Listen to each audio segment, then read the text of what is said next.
Hello students, welcome to Mid Benches classes. Hello students. So as you know, we are doing financial planning lesson of Max 1 and we have started problems at 4th B. कल fifth question तक complete कर दिया था. आज चलते question number 6 की ओर. क्या कहा है यहाँ? श्रीमती मीता अग्रवाल शी इन्वेस्टेड ₹10,200. उसमें से when the market value of the share was ₹100.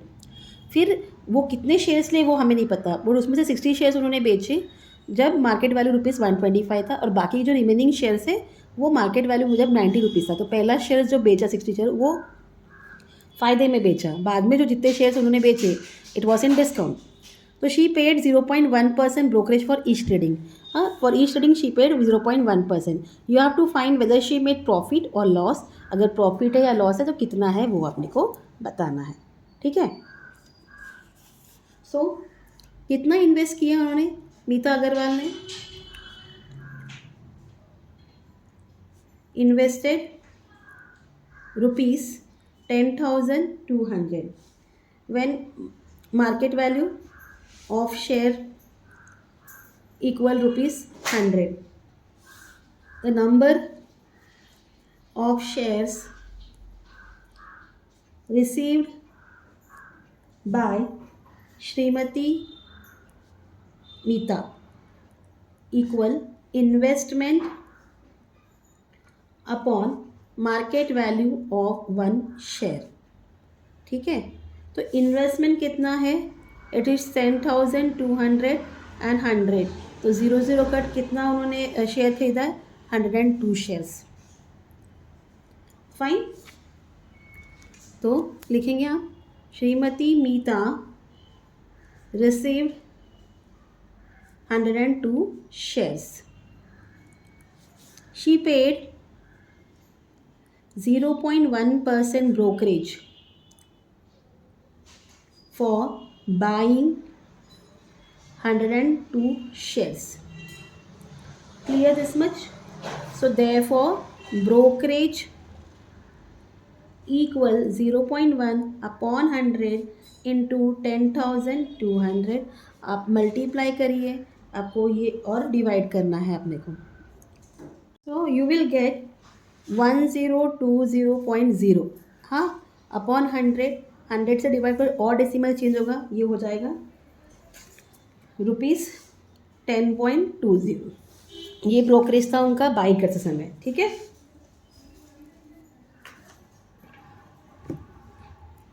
Now total amount paid by Srimati Meeta for purchasing shares is equal to ₹10,200 plus ₹10.20. ये हो जाएगा 10,210.20. ठीक है. ये इतना उन्होंने अमाउंट पे किया था. अब कितना शेयर सोल्ड किया उन्होंने?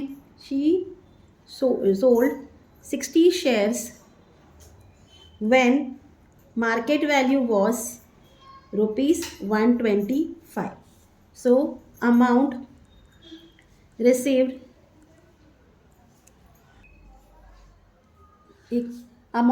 by Srimati by selling 60 share क्या होगा? Equal to number of shares into market value. ठीक है. It is equal to 60 into 125. 6 5 30, 6 12 13 14 15, 6 6 7. ठीक है. और इसका एक 0. तो ₹7,500 ये अमाउंट रिसीव हुआ था. अब the total amount receive by, अब दूसरे कितने शेयर्स है? रिमेनिंग कितना शेयर था? 102 शेयर्स टोटल थे, उसमें से 60 शेयर्स बेचे. अब बाकी का शेयर्स का भी निकालना है हमें. Remaining shares is equal to 102 minus 62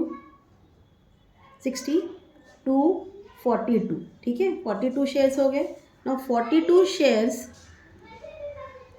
were sold at market value ₹90. So amount received by Srimati Meeta by selling 42 shares equal 42 into 90, ठीक है।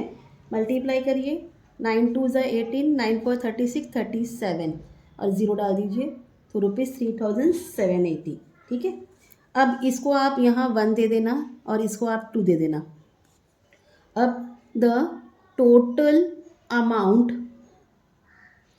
Received by Shrimati Meeta is equal to rupees 7,500 plus rupees 3,780 plus के यहाँ आप लिखोगे from 1 and 2, हाँ, 0 8 12 10 11 11,280, clear. अब brokerage कितना है, ब्रोकरेज 0.1% है, तो यहाँ वो लिखेंगे she paid brokerage 0.1% for trading, हाँ, तो brokerage paid equal amount into percentage of brokerage,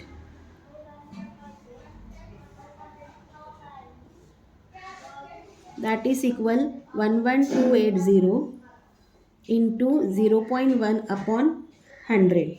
again ये हो जाएगा 1128.0 upon 100, that is equal to ₹11.28। Clear, इतना part clear.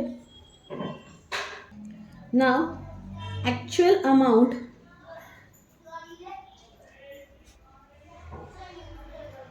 Received by Shrimati Meeta is equal to amount by selling shares minus brokerage. It's equal to ₹11,000. So 11,280 minus 11.28 minus करेंगे इसको, हाँ, cut 10 cut 10 cut 10, ये 2 हो गया, 9 minus 2 7, here 9 minus 1 is 8, 7 minus 1 is 6211 is rupees 11,268.72. This much is clear.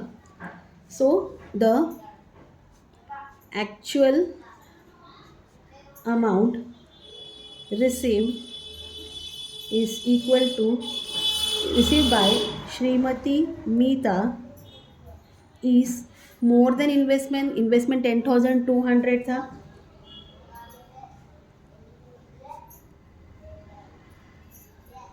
therefore it's a profit। तो profit क्या होता है, actual amount minus investment, amount invested, it's equal to ₹11,268.72 minus 10,200, minus करिए 10,200, यहाँ 0.0027 आया, 8601, तो कितना फ़ायदा हुआ है, इट्स इक्वल टू ₹1,000, सॉरी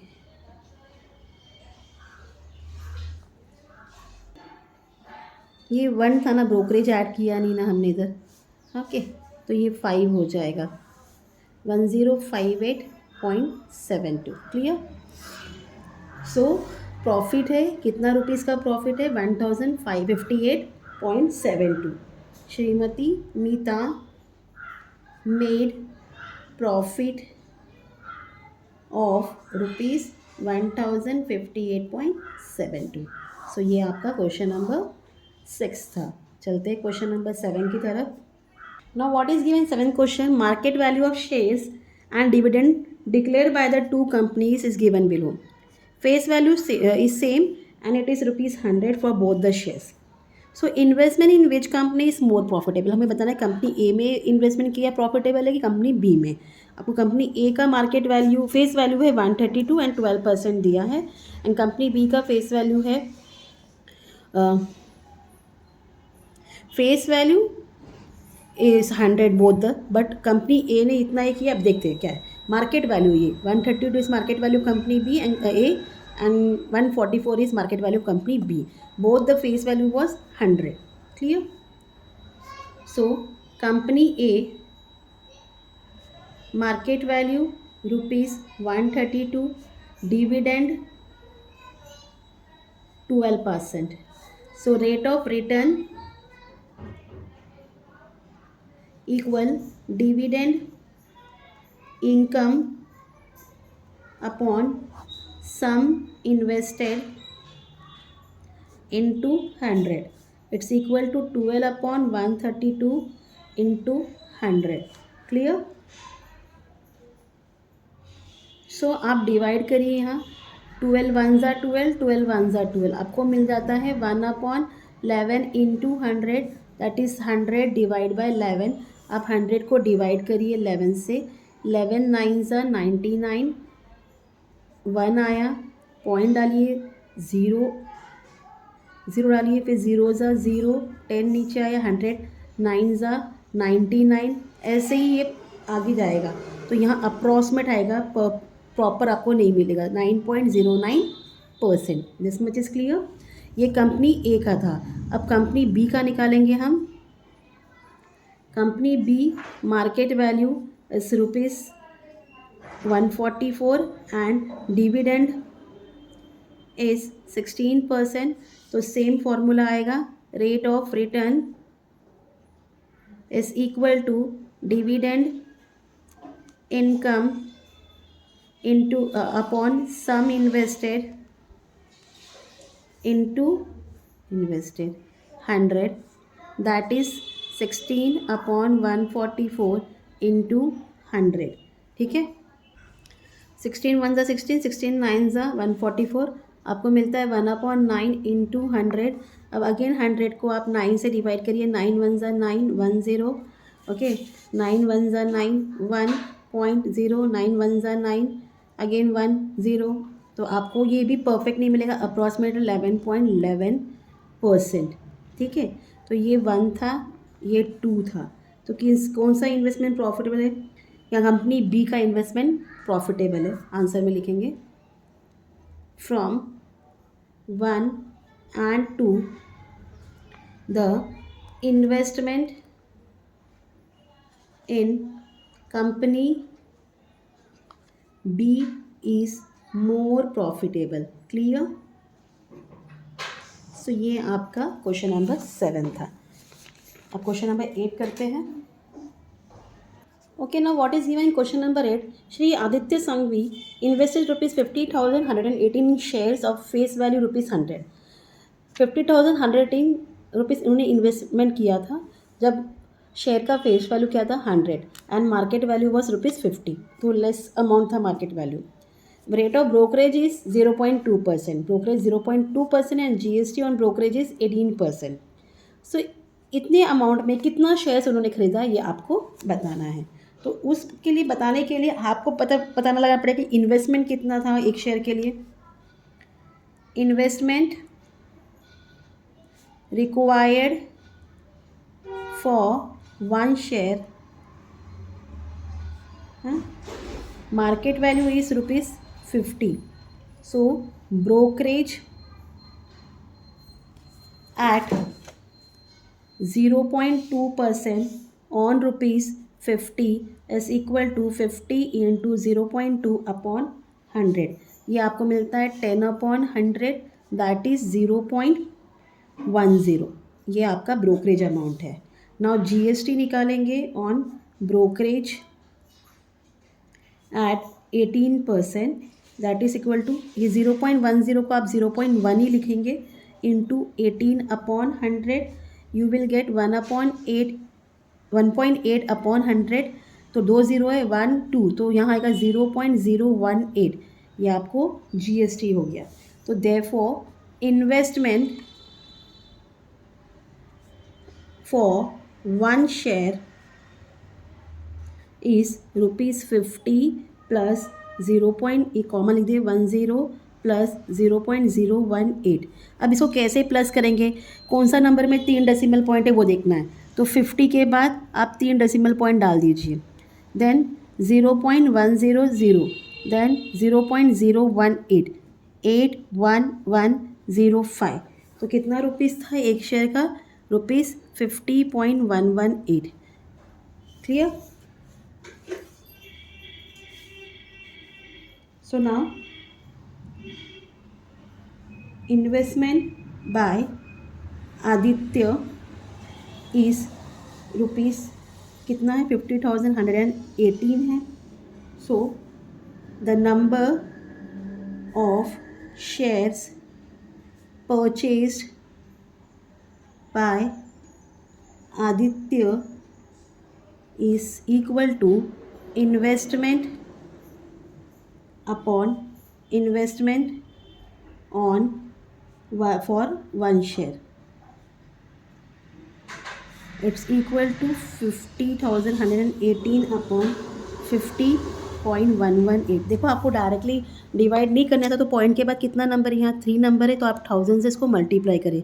जब 1000 से नीचे मल्टीप्लाई करोगे तो ऊपर भी कर देना, तो यू विल गेट 50,118,1230 एडेड, और यहाँ डेसिमल निकल जाएगा, ये ऐसा हो जाएगा 1 ज़ा 0 ज़ा 0 ज़ा 0। कितने शेयर्स खरीदे हैं?